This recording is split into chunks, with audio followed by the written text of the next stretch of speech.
3월 25일 코로나19 감염증 국내 발생 현황을 말씀드리겠습니다. 국내 발생 신규 확진자 수는 419명이고 해외 유입 사례는 11명으로 총 누적 확진자 수는 10만 276명입니다. 총 검사 건수는 7만 7,166건이며 이 중에서 수도권의 임시 선별 검사소에서 32,517건의 검사가 이루어져 총 68명의 확진자를 발견하였습니다.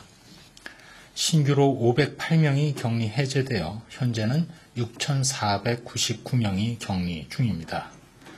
위중증 환자는 어제와 같이 111명이며 어제는 2분의 사망자가 발생하였습니다. 삼가 고인의 명복을 빌면서 유가족분들께는 심심한 위로의 말씀을 드립니다. 국내 주요 발생을 각 권역별로 말씀드리면 전체적으로 수도권이 67.5%를 차지하였습니다. 각 권역별로 먼저 수도권에서 서울 송파구의 가족 의료기관 등 관련해서 총 12명, 역시 송파구의 물류센터와 관련해서 16명, 다음으로 경기도 수원시의 사회복지관과 관련해서 총 11명, 경기도 안산시의 일가족 및 문화센터와 관련해서 누적해서 총 10명의 환자가 각각 발생하였습니다. 다음으로 충청권에서는 충북 청주시의 운동팀 관련해서 총 17명, 충북의 제천시의 사우나와 관련하여 총 59명의 환자가 발생하였고, 호남권에서는 광주 동구 노래방과 관련해서 누적해서 총 11명의 확진자가 발견되었습니다. 경북권에서는 경상북도 경산시의 스파와 관련하여 총 22명의 누적 확진자가 발견되었고, 경남권의 경우는 부산광역시 서구 냉장 사업체와 관련해서 총 11명, 경상남도 진주시의 목욕탕과 관련해서 누적해서 총 230명이, 그리고 경상남도 거제시의 유흥업소, 기업 등 관련해서 누적해서 총 162명이 발견되었습니다. 강원권에서는 속초시 어린이집과 관련해서 총 39명, 그리고 강원도 원주시의 의원 의료기관 관련해서 총 12명의 누적 확진자가 발견되었습니다. 다음으로는 먼저 임상 그리고 연구개발 등과 관련된 내용을 먼저 말씀드리겠습니다. 코로나19 치료제인 렘데시비르의 경우 3월 24일 0시를 기준으로 총 122개 병원에 5,259명의 환자에게 투약이 되었고, 국산 항체 치료제인 레키로나주는 48개 병원에 681명의 환자에게 투여되었습니다. 혈장 치료제의 경우에는 치료 목적으로 42건이 식약처로부터 승인받아서 사용되고 있습니다. 최근 코로나19 혈장 치료제의 변이 바이러스에 대한 중화 효능을 분석한 바 있습니다. 세포 수준에서 국내에 유행하거나 또 발견된 변이 바이러스 총 9종에 대해서 중화 효능을 분석하였습니다. 주요 변이도 영국 및 남아공 변이주도 대상이며, 다만 브라질 변이주에 대해서는 현재 변이주를 분리 배양 중에 있기 때문에 추후 효능 분석을 하도록 하겠습니다. 이러한 분석 대상의 모든 유전형에서 중화 항체가 발견됨으로써 변이 바이러스의 영향을 거의 받지 않는 것을 확인한 바 있습니다. 다만 이는 세포 수준에서의 확인이기 때문에 실제 치료 효능은 제약사의 임상시험 결과를 토대로 검토할 필요가 있고, 의료 현장에서는 일단 현행과 같이 식약처의 치료 목적 사용 승인에 따라서 이용해 주실 것을 말씀드립니다. 또한 코로나19 백신이 진행되면서 접종자의 면역항체 보유율 조사도 진행하고 있다고 이미 말씀드렸습니다. 현재 국내에서 접종이 진행 중인 백신 2종의 항체 보유율 조사를 위한 모집 인원은 총 443명을 대상으로 조사를 하고 있고, 이 중에 화이자 접종을 맞은 사람이 216명, 아스트라제네카 백신 접종을 맞은 사람이 227명으로 모집 대상자들에게 1차 접종 후 항체가 그리고 예방 백신 접종 후의 이상 반응 등에 대해서는 4월 중순경에 1차적으로 결과가 나올 예정으로 있습니다. 다음으로 역학적 분석 내용을 말씀드리겠습니다. 최근 방대본에서 충청권 등 비수도권 4개 권역의 집단 발생 특성에 대해서 분석한 것을 설명드리겠습니다. 충청권, 호남권, 경북권, 경남권 등 4개 권역의 확진자 수는 합해서 하루 평균 100명 미만으로 수도권에 비해서는 낮은 수준이지만 금년 들어 3월 이후 소폭이지만 증가세를 보여왔습니다.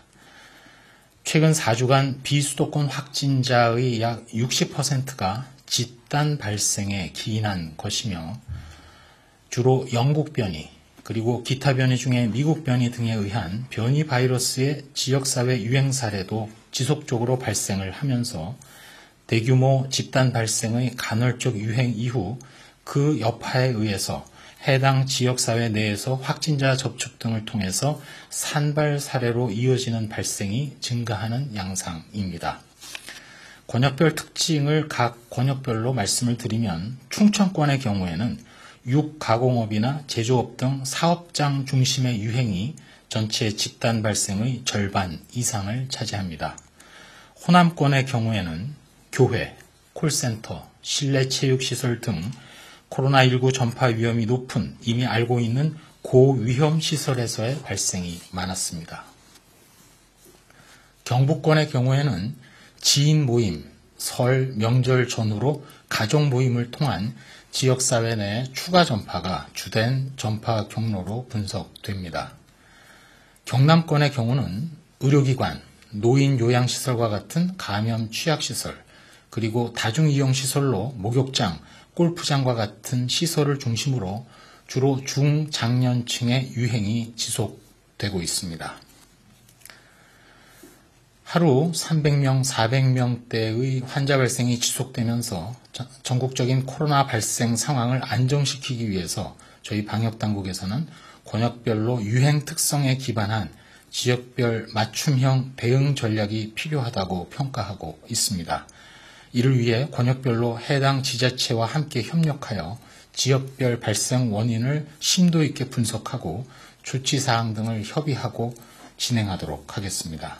이번 분석에 따라서 해당 권역 지자체에서는 고위험시설 그리고 사업장에 대한 현장 점검 및 지도감독 강화, 다중이용시설 내에 유증상자는 방문을 자제하도록 하는 또한 수칙을 적극 지키도록 하는 홍보의 시행, 집단 발생 시에는 일제 검사가 필요할 경우 신속히 추진하는 방안, 또한 고위험 시설이나 취약 집단 확인 시 선제 검사 등을 적극적으로 실시할 것을 이미 조치한 바 있습니다.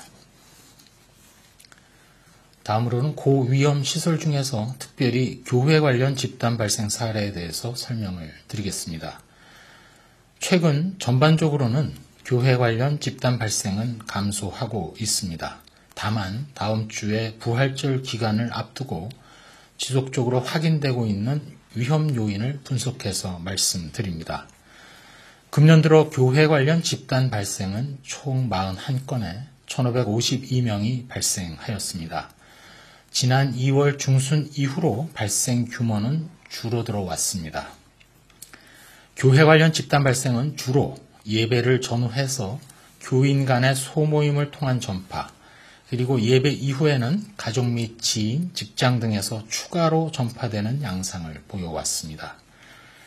특히 의심 증상이 발생한 이후에도 대면 예배에 참여하고 또 예배를 전후해서 교인 간의 식사 등 소모임을 가지는 경우, 또한 시설 내의 불충분한 환기 조건, 또 예배당 내에서의 거리두기 미흡 등이 주요 위험 요인으로 확인되었습니다. 이에 따라 저희 방역당국은 말씀드리기를 의심 증상이 있는 경우 즉시 검사를 받아주시고 예배 전후로 소모임이나 식사 등은 자제해 주실 것을 부탁드립니다. 또한 각 교회의 방역관리 책임자께서는 출입자를 대상으로 증상 모니터링을 철저히 실시하고 대면 예배 이외의 교회 모임 및 행사를 자제하는 등 방역 수칙이 철저히 지켜질 수 있도록 관리를 해주시기 바랍니다. 다음으로는 안전신문고에 신고된 방역 수칙의 미준수 사례 중에 최근 유치원, 어린이집에서 구체적으로 보육교사의 마스크 미착용, 그리고 교직원 중에 5인 이상의 회식 약속이나 또 발열 체크를 시행하지 않는다든지, 또 보호자가 마스크를 착용하지 않은 상태로 아이와 함께 어린이집을 하원한다든지, 비말 감염 위험성이 있는 하모니카 등의 악기 수업을 한다든지 이러한 신고 사례가 있었음을 말씀드립니다. 부모님들께서는 자녀에게 평소와 다른 의심 증상이 있거나 조금이라도 의심될 경우 다수가 함께하는 유치원, 어린이집의 등원은 삼가주시고 바로 빠르게 검사를 받도록 해주시기 바랍니다. 또한 아이들에게 마스크를 올바른 형태로 착용하도록 지도해 주시고 손 위생 등도 철저히 돌봐주시기 바랍니다. 시설 책임자 및 종사자들도 앞서 교회 방역관리자와 마찬가지로 교사, 종사자 등 마스크를 상시 착용하고 주기적으로 실내를 환기하며 공동사용 물건이나 표면에 대한 소독을 자주 해주시고 비말 발생이 많은 활동은 자제하며 위생수칙 등을 주기적으로 교육 안내해 주실 것을 말씀드립니다. 코로나19 예방접종 관련 사항입니다.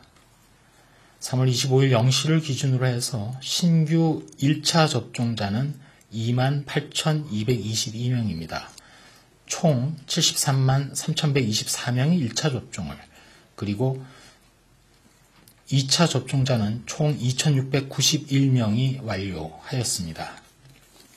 1분기 접종자 중 신규로 1차 접종자는 6,087명으로 총 69만 4,394명에 대한 1차 접종을 완료하여 목표 대비 접종률은 81.8%였습니다.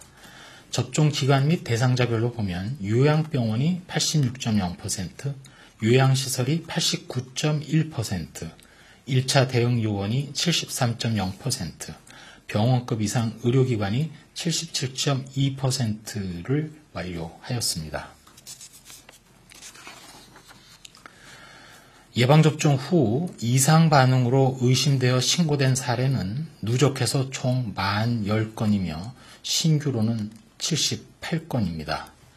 이 중 대부분 9,893건이 예방접종 후 흔하게 나타날 수 있는 반응 또는 증상들이었고, 신규로 3건을 더해서 총 93건이 아나필락시스 의심 사례이며 신규 1건을 더해서 총 8건이 중증 의심 사례였습니다. 한 말씀 드리도록 하겠습니다. 현재 코로나 발생과 관련해서 전 세계적으로 유럽, 인도, 브라질 등을 중심으로 환자가 다시 연속해서 5주 증가하고 있습니다. 국내 발생도 지난 2달여간 300명, 400명대 발생 수준이 지속되면서 뚜렷한 감소세를 보이지는 않고 있습니다. 오늘로써 국내 전체 확진자 규모가 10만 명을 넘어섰습니다. 다만 위중증 환자와 사망자 규모는 감소했고 감소 추세입니다. 최근 들어 감염 재생산 지수는 다소 낮아져서 1.0 이하 수준입니다. 하지만 세계적으로 그리고 국내에서조차 변이 바이러스가 증가하고 있습니다. 또한 세계적으로도 변이의 종류 자체도 늘어나고 있습니다. 국내에서 말씀드린 대로 종교시설과 일상생활 속의 집단 감염도 다시 늘어나는 추세입니다.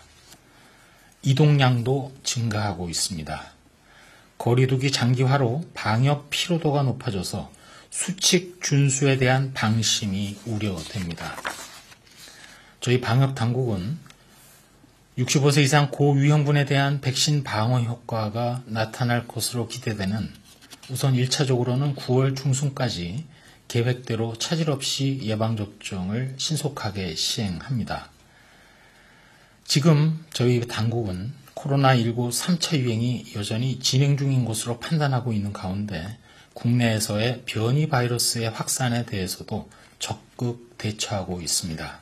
이런 가운데 오늘은 특별히 본문에서도 말씀드렸지만 교회 관련해서 추가로 더 말씀드립니다. 그동안 종교계 지도자들과 신자분들께서 방역 조치에 적극적으로 참여해 주신 결과 최근 교회를 통한 유행 상황은 많이 감소하였고 종교시설 관련 방역 체계도 잘 갖춰지고 있는 상황입니다. 이러한 협조와 참여, 여기에 대해서 감사드립니다. 다만 최근 예배 이후의 소모임과 식사 등을 통한 집단 발생이 조금씩 늘어나는 추세입니다. 우려가 큽니다. 거듭 당부드립니다. 또 부탁을 드립니다. 필수적인 예배 활동을 하신 뒤에는 사적인 모임과 식사 등은 하지 말아 주시기 바랍니다. 지금 우리 국민 어느 분이라도 몸이 조금이라도 이상하시면 출근이나 외출은 절대 하지 말아 주시고 바로 인근 임시 선별 검사소 등을 찾아서 검사를 받으시기 바랍니다. 검사 결과가 나올 때까지는 외출을 삼가해 주시고 가족 간의 대화 시에도 마스크를 착용하며 방역 수칙을 철저히 지켜주시기 바랍니다. 특별히 가족 중에 65세 이상 어르신이 계시거나 이러한 분들과 자주 접촉하는 분들의 경우에는 더욱더 일상 중에 방역 수칙 준수에 유의해 주셔야 한다는 점을 재차 강조드립니다. 저희 답변 시간 갖도록 하겠습니다. 오늘 방역과 관련된 질문 먼저 현장에서 보내주신 질문이 있어서 방역 관련된 질문을 먼저 받고 또 사전 질문, 또 현장 질문에 대해서 답변드리겠습니다. 브리핑에서도 일부 설명드린 바와 유사한 내용으로 있습니다. KBS 김민지 기자님 질문 주셨습니다. 오늘 국내 누적 확진자 수가 10만 명을 넘었습니다. 외국인도 포함된 수치이지만 대략 국내 인구의 0.2%에 해당하는 숫자인데 확진자 규모에 대해서 어떻게 평가하는지 질문 주셨습니다. 네, 확진자의 규모 자체에 대해서 특별히 의미 부여를 하고 있지는 않으나 다만 확진자가 누적해서 늘어나는 추세 자체가 최근 3차 유행 때 매우 가파르게 진행되어 온 것에 대해서 더욱더 저희 방역당국은 긴장을 하고 있습니다. 더군다나 예방접종이 본격적으로 이제 65세 이상 요양병원, 요양시설 등을 중심으로 해서 또 시작이 되고 있고 이러한 상황에서는 코로나19에 대한 방역이 더욱더 철저를 기해야 되기 때문에 그런 부분에 더 노력을 하도록 하겠습니다. 인구 10만 당의 발생 비율이나 이런 것들을 비교해 볼 때 우리의 현재 수준이 유럽이나 미주의 규모가 인구수가 얼마나 좀 제대로 큰 나라들에 비해서는 상당히 발생이 작은 것이 사실이고 이웃 일본과 비교해서도 10만 명당의 발생 비율 자체는 한 반 정도에 머무르고 있는 것이 사실입니다. 다만 말씀드린 대로 10만 또는 5만 이런 숫자보다는 10만에 이르기까지 시간 그리고 최근에 짧은 시간 동안 많은 환자 발생이 가파르게 증가했다는 것이 훨씬 더 중요하고 유의한 상황이기 때문에 앞서 본문에서도 말씀드리고 마무리 말씀에서도 말씀을 드렸습니다만 거리 두기의 협조를 구체적으로 구할 수 있는 대안도 더 모색을 하고 또 특별히 각 지역별로 코로나19가 발생하는 유행 상황을 구체적으로 적시하고 분석해서 신속하게 말씀을 드림으로써 최대한 코로나19가 더 유행세를 꺾고 감소세를 유지하거나 감소될 수 있도록 더 노력하겠습니다. 네, 두 번째 현장 질문입니다. 국민일보 최예슬 기자님 질문 주셨습니다. 국내 기타 변이 통계가 지난 11일 이후로 75건으로 집계된 후에 추가 집계된 사례가 있는지 궁금하다는 질문 주셨고 또 인도에서 최근 신규로 발견된 변이에 관련해서 방역당국이 얼마나 파악하고 있는지 또 위험성이 있다고 보는지 질문 주셨습니다. 네, 지금 인도에서 아마도 BBC 등 아마 외신도 많이 보셨겠습니다만 인도에서는 소위 더블 뮤테이션, 즉 주요 변이가 중복해서 발생하는 것도 이미 나타나고 있습니다. 예를 들어서 영국 변이 이외에 남아공 변이, 또 브라질 변이 등등에서도 소위 그 리셉터 바인딩 도메인이라고 해서 그 표면에 있는 돌기 단백질의 결정적인 부위들에서 나타나는 변이가 각각 섞여서 한 바이러스가 예를 들어 영국 변이와 남아공 변이의 특징을 동시에 나타내는 그런 소위 중복 변이가 나타나고 있는 것도 사실입니다.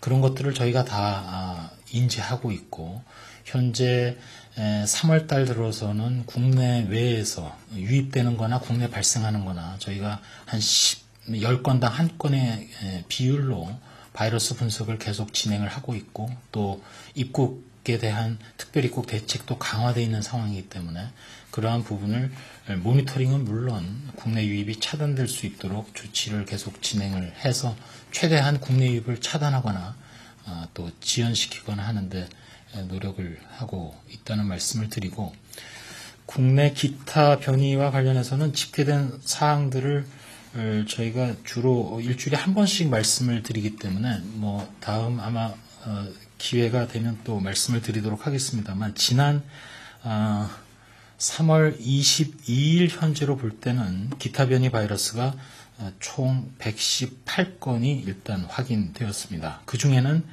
미국의 캘리포니아 유래 기타 변이가 108건, 그리고 뉴욕 유래가 3건, 그리고 영국 나이지리아 유래가 7건 등으로 일단 파악이 되어 있습니다.